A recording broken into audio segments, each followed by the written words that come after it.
Welcome to the Michael Yardney podcast. In today's monthly Big Picture episode with Pete Wargent, we're going to be talking about some of the changes at the Reserve Bank and what this may mean for you.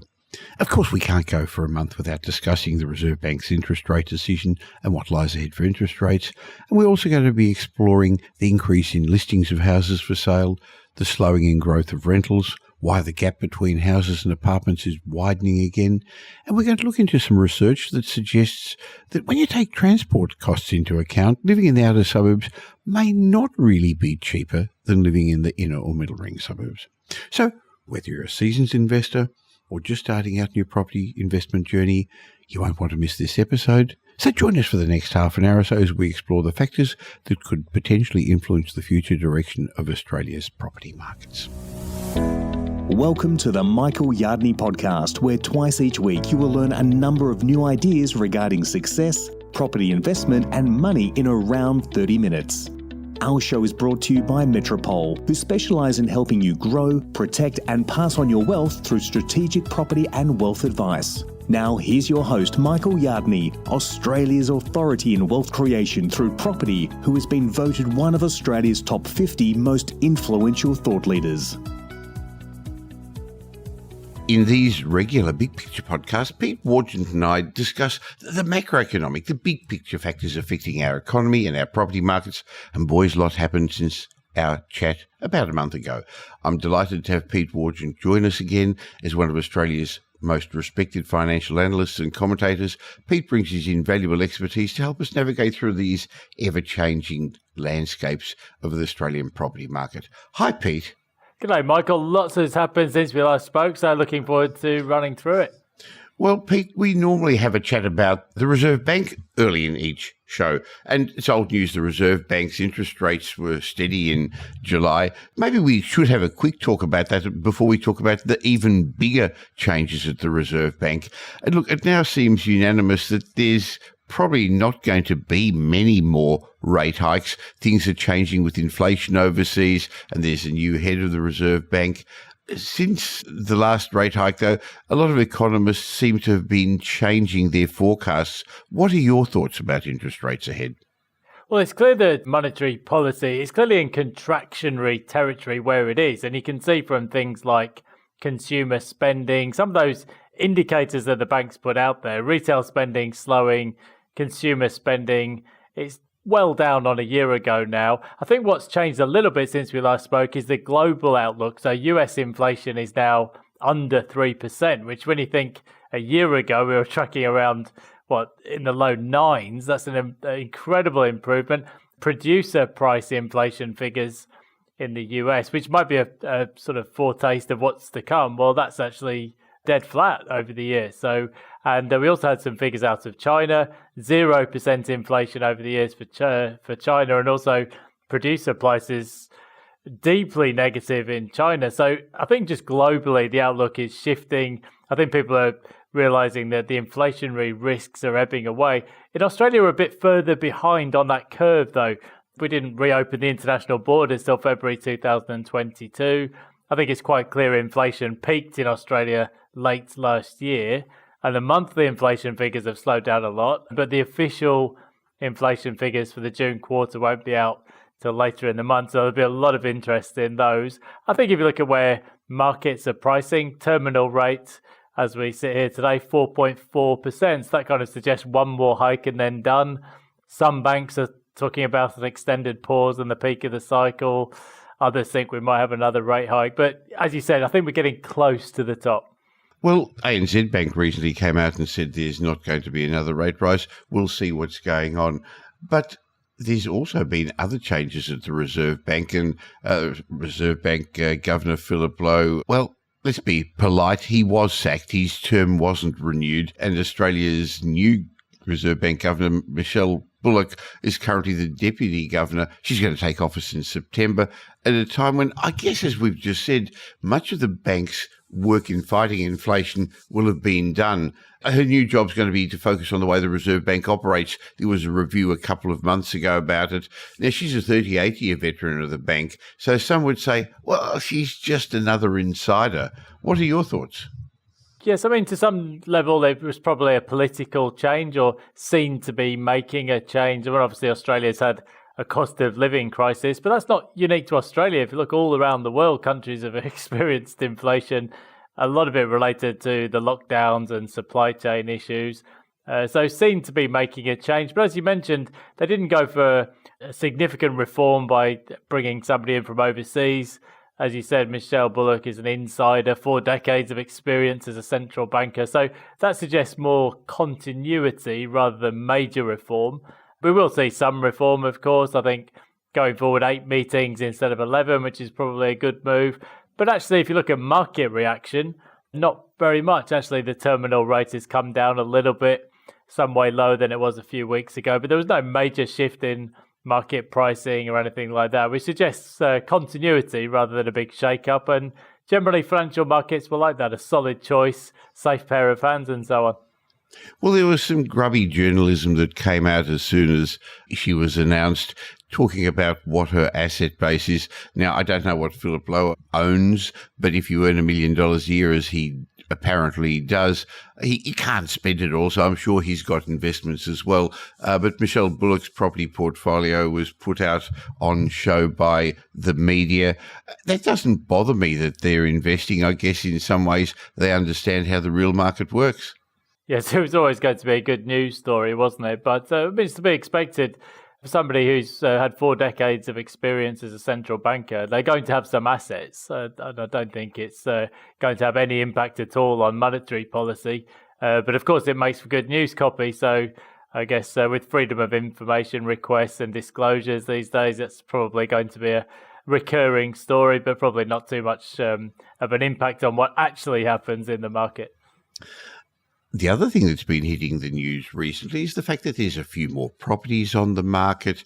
That's a bit unseasonal in wintertime, that property price growth isn't growing as much, even though prices are going up, and that rental growth isn't as much. So there's some commentators out there, particularly one in the Australian who seems to think that we're almost at the end of property price growth and rental growth. I read it very differently. So maybe we should just unpack that a little bit. First of all, CoreLogic has shown that investor-owned listings, in other words, properties that were previously on the rental market but now for sale, have increased significantly.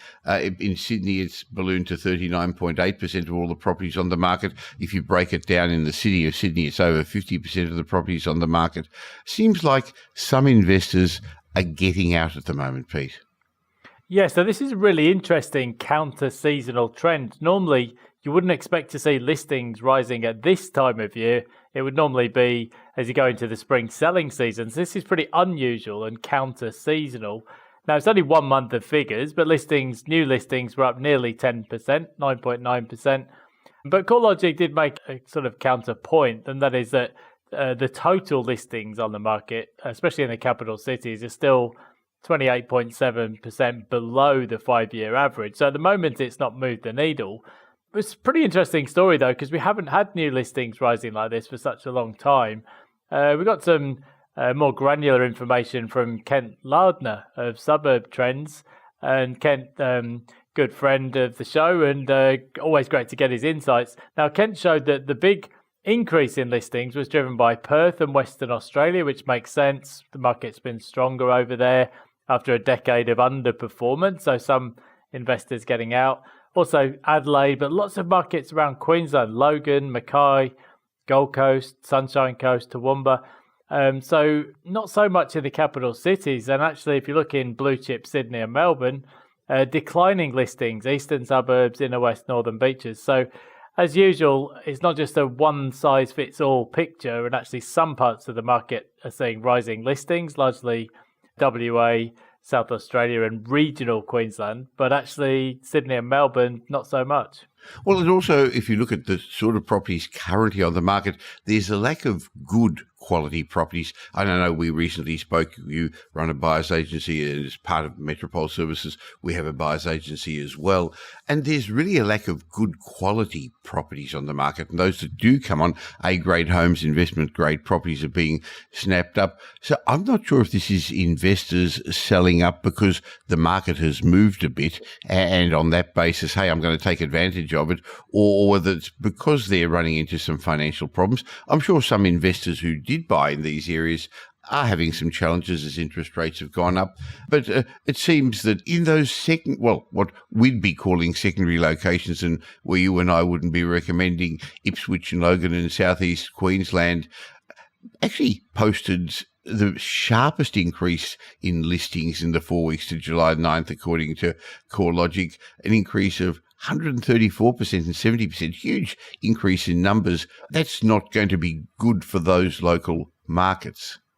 Well, the plural of anecdotes is not data, but certainly from what I've seen is where you've got portfolio investors, they've got 3, 4, 5 properties, and a lot of times where people have bought for cash flow, when interest rates were very low and suddenly the cash flow isn't there and people are having to offload properties. And I think from what I've seen anyway, people are offloading their least preferred or their worst performing properties, which you already alluded to. The stock on the market is often crap. If you're looking for a desirable home or good quality A-grade properties, they're just not there. And when they do come on, as you mentioned, there's buyers agents fighting over them and lots of competition. So I think what has really changed here, big change in the cash rate. I think some portfolio investors with multiple properties, particularly those who are focused on cash flow over capital growth, are now being forced to sell one or two. And often it's their least favourite property that is getting offloaded. And so that would probably account for why the quality of the stock on the market is pretty low or mixed. I'd agree with that.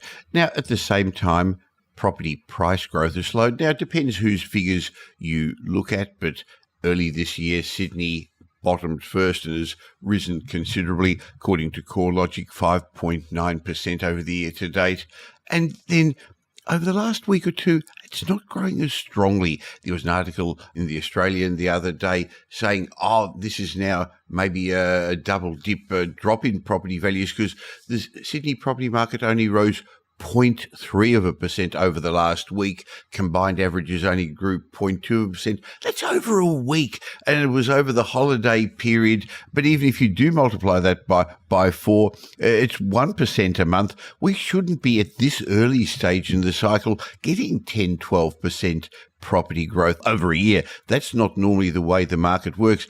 I'm happy that it's slowing a bit, because if we do have boom time conditions, that means this particular cycle will be a lot shorter, Pete. Very quick way to drive yourself mad looking at weekly property prices, I think. You probably find they'll be up one week and down the next, and the trends will be all over the place. I mean, generally, these are measures that look at the overall market and capital city level data. I think, generally, property investment has tended to work well for people who invest for growth cycles rather than looking too much at the short-term figures. But possibly borrowing capacities are weighing a little bit at a macro level. I think borrowing capacity is well down on 12 or 15 months ago, and that will have to have an impact at some level. Definitely. And similarly, the rising rents, and there's been skyrocketing rents, mean that affordability is going to be an issue as well. People are going to look to move elsewhere, not rent houses, rent apartments, or start sharing. So again, the negative Nellies are out saying, look, rents aren't rising as much. Vacancy rates have gone up, and now they're 1.3% from 1%. Gee, that shows that that's the end of property rental rises. I don't think that's the case at all. Vacancies have to be around 2% to be into a bit of equilibrium. So will rents keep going up at double-digit growth? Probably not. But the supply-demand ratio, in my opinion, Pete's going to suggest that we're nowhere near the top of rental rises either. It doesn't matter whether you're looking at the wider economy or the rental market. When you see a spike in prices, it's usually because demand has changed much more quickly than the supply can respond to that demand. So we definitely saw that in the rental market. There was a big uptick in demand and the supply just couldn't respond, especially in a lot of coastal and regional markets. So massive spikes in rents in some cases. But eventually everything sorts itself out and markets do function better. And we're certainly seeing a more efficient use of the housing stock now. There's massive increase in people looking at flat sharing. More people will stay home with their parents for longer. There's been some pushback against the very high rents in regional markets and coastal markets. So things are starting to level out a bit. But as you said, rents are actually still rising. They rose 0.7% over the past month. But they're just not rising as quickly as they were. And I don't think the rental shortage or the rental crisis is over. It's just we're through the sort of the peak of the hysteria or the frenzy, I suppose. Sure. Of course, the underlying fundamentals are strong population growth, a few less of us living in each household. Now, maybe that's going to change, as we said, as more of us are going to share, but we're just not building enough accommodation. Recently, the latest Australian Bureau of Statistics figures showed that the cost of construction has slowed down a bit. The increase in cost of construction has slowed down a bit, but again, it's still increasing considerably. It increased around 13% over the last 12 months for houses, and for apartments, especially medium density, high density, it's even more than that. So even though there's been a few more building approvals last month, that doesn't mean these properties are going to come out of the ground. They're not financially viable, a lot of these big towers at the moment. No, I remember speaking to another Yardney, Bryce, about a year ago, saying, well, are these construction costs going to stay as high as they have been? And he said, well, when do they come down? Really, they're very sticky. And if you look through history, that is true. And he's been proven spot on, because over the past year, construction costs haven't come down at all.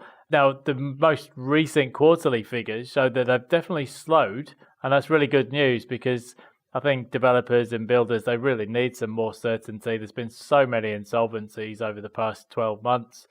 A lot of projects being sold off or stalled or mothballed. And actually building activity is about 20% down from the highs because of that. And there's also some issues in terms of capacity across the industry. There's lots of infrastructure being built and non-residential projects. There's also build to rent coming into the equation, which is also going to take some capacity away from delivering residential housing for the wider market. But it does seem, again, we're through the worst there. And actually, that's really good news for inflation. Construction costs and materials and trades, that was one of the key drivers of inflation through the pandemic years. And now we'll start to see actually it flipping the other way, and it's not contributing as much as it normally does. Well, putting all this together, it just shows that our property markets are fragmented. So you can't talk about the Australian property market. You can't even talk about the Melbourne or Sydney property market. There's houses, there's apartments, there's townhouses, there's inner ring suburbs, middle ring and outer ring suburbs, and they are all performing differently. So we're talking the big picture here, but I think we should also remind our listeners that if you're looking to buy an investment, you've got to go much more granular than this, because the way things are reported in the media really is not a good way of looking at, well, what's the right place to invest. Now, interestingly, Pete, and I know you deal a lot with the media, I got a call from a journalist from the Financial Review the other day. Where should people invest over the next 6 months in Sydney? Where are the best places to invest in Sydney?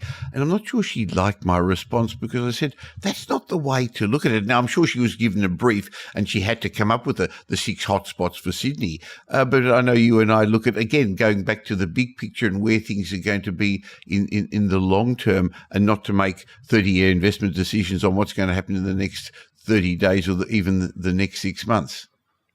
There's different ways to make money in markets, and I think if you're looking for a hotspot, if you're going to buy, renovate and flip, I mean, it can be done, but the problem in Australia is the transaction costs are too high to make that worthwhile for most people. You've got stamp duty costs, which might be, say, 5%. You've got other purchasing costs, and then when you come to sell, unless you're going to be holding for over a year, you've got very significant capital gains on the profits. So, as you said, for most of us anyway, you're taking a longer view, sort of 10 to 20 or maybe 30 years, in which case you're not going to get too hung up on the latest hotspot. You really want strong fundamentals, landlocked suburbs where incomes are growing, Gentrification can be a good thing as well. But yeah, I wouldn't get too hung up on the latest hotspot, because what was the old phrase? Today's hotspots, tomorrow's not spots, or something like that. No, that's exactly right. So gentrification is important. I think aspirational suburbs are important. Look where people are moving, look where the money is going, and that's a combination of the locals and the millennials in particular, who are now moving out of apartments into family formation stage, so they're buying homes, and in general they're now in the middle and more outer ring suburbs, not right out, but because many of them have got the money to be able to buy in better locations than that. And I think also have a look where some of the foreigners, all these migrants are going to eventually end up buying. Now, there was recently an interesting report from CoreLogic that showed that the gap between the price of houses and units is widening. It's not always been the case. I remember a couple of decades ago in the past, apartments and houses, even though houses were always more expensive, apartments tracked the similar price growth as houses. And then, particularly in Melbourne and Sydney, when there was a building boom, 2015, 16, 17, when we built lots of new apartment buildings, unit values didn't increase as much, again, supply and demand. But more recently, units are taking the backseat again, Pete. Yes, there was definitely a race for space through the pandemic, which made sense. I think in a lot of cases, there were restrictions on who could use lifts and so on. It wasn't very appealing to be on the 20th floor of a tower block if you couldn't use the amenity. So that was a kind of rational response. I think generally speaking, apartments, you've got much more generic stock there. So generally you'll get less volatile capital growth through the cycle, but probably a higher yield, maybe 1% higher on average than you would get from a detached home, at least the macro or level or on average, but probably lower capital growth through the cycle. Now, some units are doing well. Generally, it's at the premium end of the market at the moment. Lots of big prices being paid for assets with scarcity value, water views and things like that. But yes, across the wider market, yes, the houses have actually done significantly better actually over the past 5 or 6 years. Well, there's continual news about building defects. A couple of years ago, there was Opal Towers and others. But again, more recently, there was a suggestion that almost all those big towers were built and shortcuts were taken in Sydney in particular, but now also in Melbourne. There were the cladding issues in Melbourne. So if you are going to buy an apartment, I'd be looking for the more family-friendly, older 2-3-story walk-up apartments that are solid and have been around for 50, 60 years, where there's a better land-to-asset ratio than when you build 300, 400 apartments in the one tower on the land. And it just seems that when you buy into those, you don't know what you're going to be ending up with. There's an old concept that Nassim Taleb talks about, the Lindy effect, i.e. the longer something's been around, the longer you should expect it to be around. And I think with a lot of those new tower blocks, you wonder, well, where will they be in 20 years? They might not even make a 20 or 30-year investment horizon. The build quality has been so questionable. And also we've seen major teething issues on new housing estates as well. Things like access to transport, lack of access to infrastructure. Certainly in Melbourne, we've seen this, where people can't even get parking spaces at the train stations as the new housing goes in. So although some new migrants do like to buy new housing, there's generally less scarcity in those kind of assets. But yes, the construction sector has got major issues at the moment, plus there's insolvency risk. So yes, if I was looking to buy a unit, we'd generally say, well, look at something that's established, something that's been there for a while, it's proven, it doesn't have those teething issues or construction defects. And as you always say, look for the more boutique developments with a bit of scarcity value and a higher land to asset ratio. And do your due diligence. Look at the strata report. It's interesting how many people don't go to the trouble of doing that, and just make sure there aren't any underlying issues there, because in the strata report they've got to talk about the potential water issues. Most balconies seem to have problem with water, but now there's cracking and things like that as well. There's one other story that attracted my attention over the last month, Pete, where in the conversation, the journalist suggested that while a lot of Australians are moving to the outer suburbs because of the cost advantage, what's not taken into account when you move out there is the cost of transport. And it's not necessarily the cost of fuel and petrol, but it's also the time spent commuting. Now, we know more people are working from home. We know that not everybody has to travel to the CBD. Not all the jobs are there. In fact, a lot of the jobs are in the suburbs. But it was just an interesting thought that if you are moving out there, take into account all the factors. And you just said a moment ago, in Melbourne in particular, a lot of those outer suburbs, there just isn't the infrastructure there. So you've got to travel a lot further for all sorts of things. Yeah, so I think if those issues are bad today, you've got to project them out 10 or 20 years into the future. They're not going to get better in many cases. Now, Australia's got a relatively strong demographic pyramid, but there's lots of countries around the world, talking big picture here, like China, Japan, South Korea, where their populations, well, they're not replacing themselves with the fertility rates. They're going to drop very significantly over the next century. Now, there's a number of countries like Australia, UK, New Zealand, we've seen this coming, and we're getting big immigration numbers. I saw this week Canada population growth of 1.2 million over the past year. Now, if you went back a decade ago, those numbers were about 300, 350k or thereabouts, so 3 or 4 times higher. And yes, there was a lull during COVID. Now, Australia's going down a very similar route. Population growth currently running about 600,000 plus, so record highs. UK the same. So you can see what's coming here. If you project this out over 5 years and look in the budget notes, we've got record high population growth expected over the next 5 years. So circling back to your point, if you've got some of these areas which are not easy to access, traffic issues, lack of access to transport, the infrastructure, can't get to jobs, those issues are only going to become more exacerbated, I guess, as these big population growth numbers happen over the next decade. Well, some people are going to think, I've got the answer for that. We just stop immigration. But the government has got a business plan of increasing our population to around 40 million people by the middle of the century. And there's reasons behind that. They're wanting to replace the retiring baby boomers. They realise that we need more tax-paying Australians because as people retire, as more of us are getting older, as the number of people aged over 85 is going to double over the next decade, we're going to be using more healthcare, a lot more people are going to use the pension, and there isn't the money in the system to do it. So I guess the answer is either the current working generation, the Generation X and the Generation Z, the millennials, are going to have to pay more tax, or we're going to need more people in the workforce to support the government, to support the economy, to grease the wheels of industry.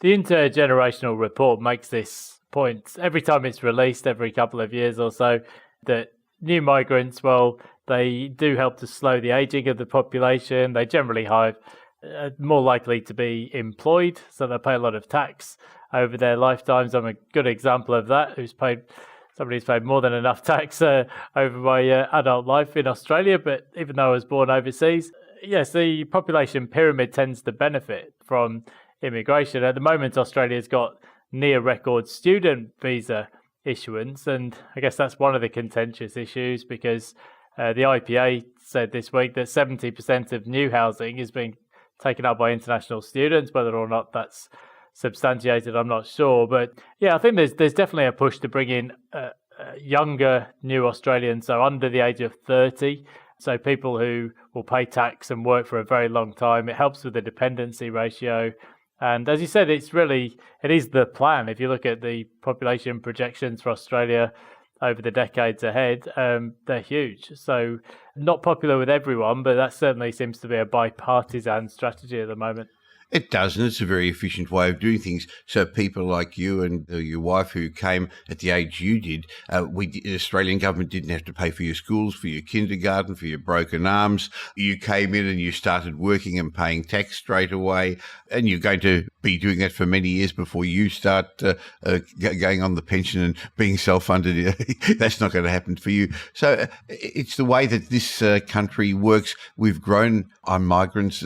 Have a look at just walk down any street and you'll see how multicultural we are. It's one of the things that makes Australia a great country, but it also is going to have its challenges. Hopefully our regulators are going to be up for those challenges and build the right infrastructure and the right support. Pete, it's always fun chatting with you. Now, if people want to get in contact with you, hear more about what you do, how do they do that? I was going to say the only problem with that scenario you just outlined is that my kids are now cheering on Australia in the cricket, and I'm getting regularly ridiculed, but I guess that goes with the territory of being a new migrant. Yes, Pete Wargent Blogspot is my daily blog, or at Pete Wargent on Twitter, where I'm active most days. So come and abuse me on Twitter if you want. Always happy to have a chat. So thanks for listening. My pleasure, Pete. Look forward to catching up with you again in a month. Pleasure. Thanks, Michael.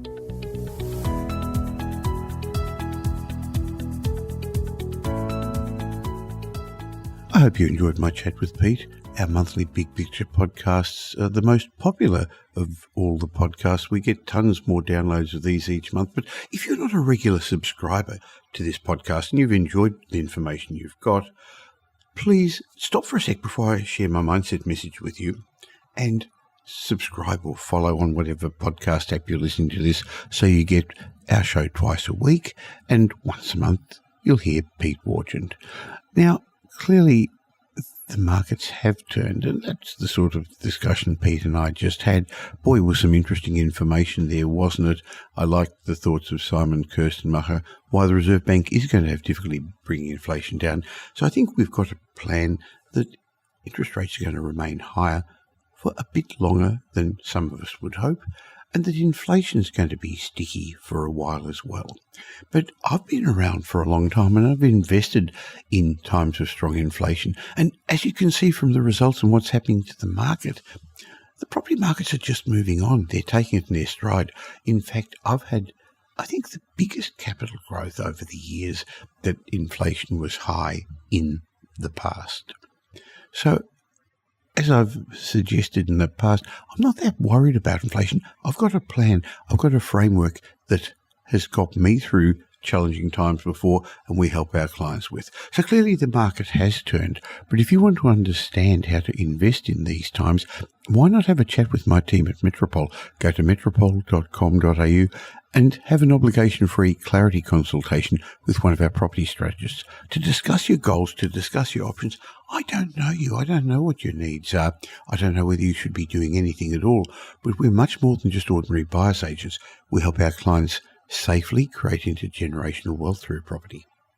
And it all starts by putting a plan together for you, because you see, property investment's a process, not an event. You can't just go off and buy a property and hope for it to be successful.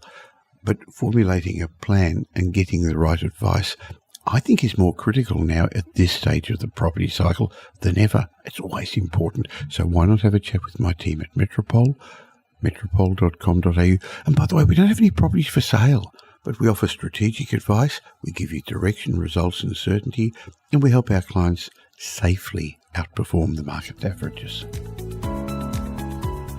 Now here's Michael's mindset message. Remember, a change in your thinking will lead to a change in your life.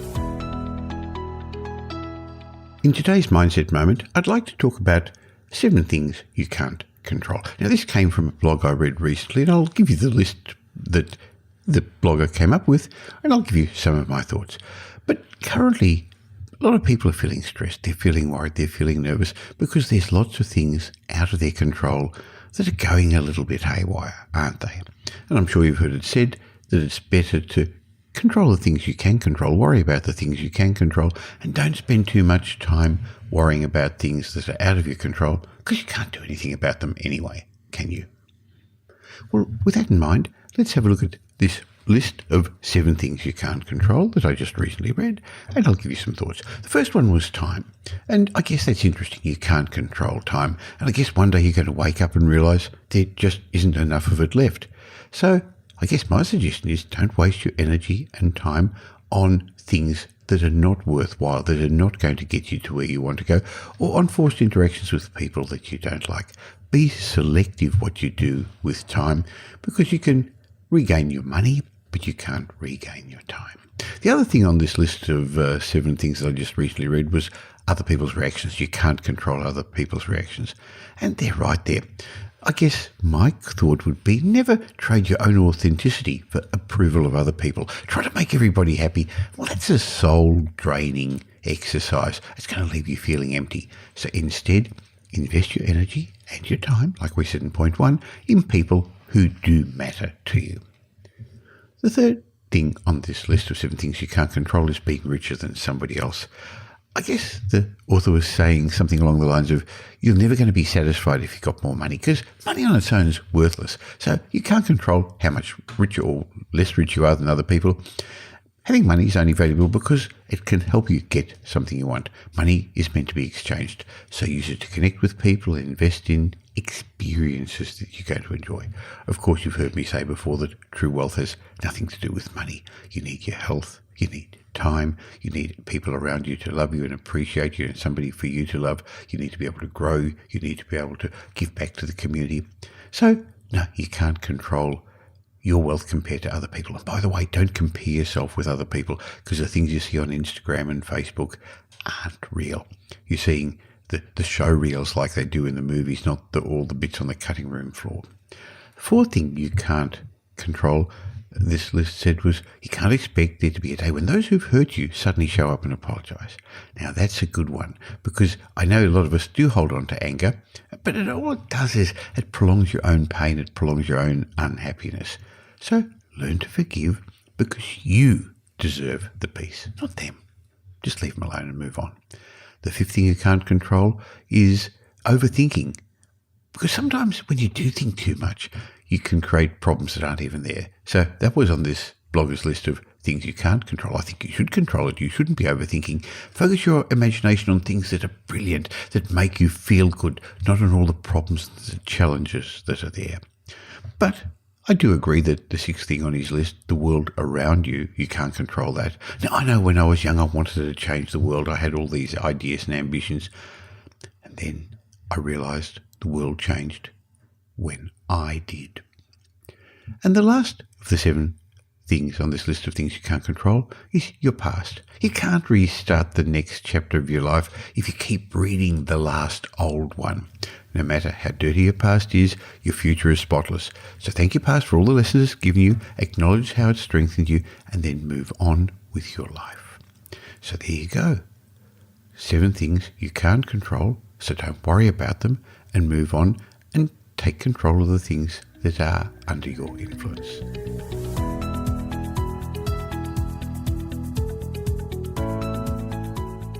Well, thanks for spending the last little while with me, and I hope you got some benefit from this show. If you did, and you know somebody else who'd also benefit, please tell them about the Michael Yardney podcast. There's a share button on every podcast app.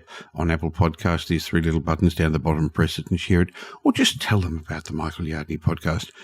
I hope you're going to be doing them a favour, and you'll definitely be doing me a favour and helping me in my quest to make as many people as possible financially literate. Now, there's ways of catching up with me between these shows. Just look for Michael Yardney on social media, or why not join my private Facebook group? Go to Facebook and look for the Property Update Facebook group. And I have a way of saying thank you to you for subscribing to this podcast. Go to podcastbonus.com.au. There'll be a link in the show notes, podcastbonus.com.au, where you can get a bunch of ebooks and reports. My way of saying thank you. And when you've got time, why not listen to some of the old podcasts? There's individual lessons in each of those that I think would be helpful for you. I'll be back again real soon. In the meantime, have a great week. Make it a great week. Thanks for listening to this episode of the Michael Yardney podcast, which was brought to you by Metropole, who help their clients grow, protect, and pass on their wealth through strategic property and wealth advice. If you like what you heard and don't already subscribe, you'll find us on iTunes or on your favourite Android app as the Michael Yardney podcast. Watch out for our next show, which comes to you twice a week, and you'll learn some new ideas about property investment, success, and money in around 30 minutes. To get more of Michael's thoughts, go across to www.propertyupdate.com.au and sign up for his daily morning briefing, and you'll hear from not only Michael but a group of leading property success and money experts. And just a reminder that the information you heard in this show today is general educational advice and not specific investment advice, as we don't know your personal circumstances. If you're looking for specific advice, why not ask the team at Metropole to help you?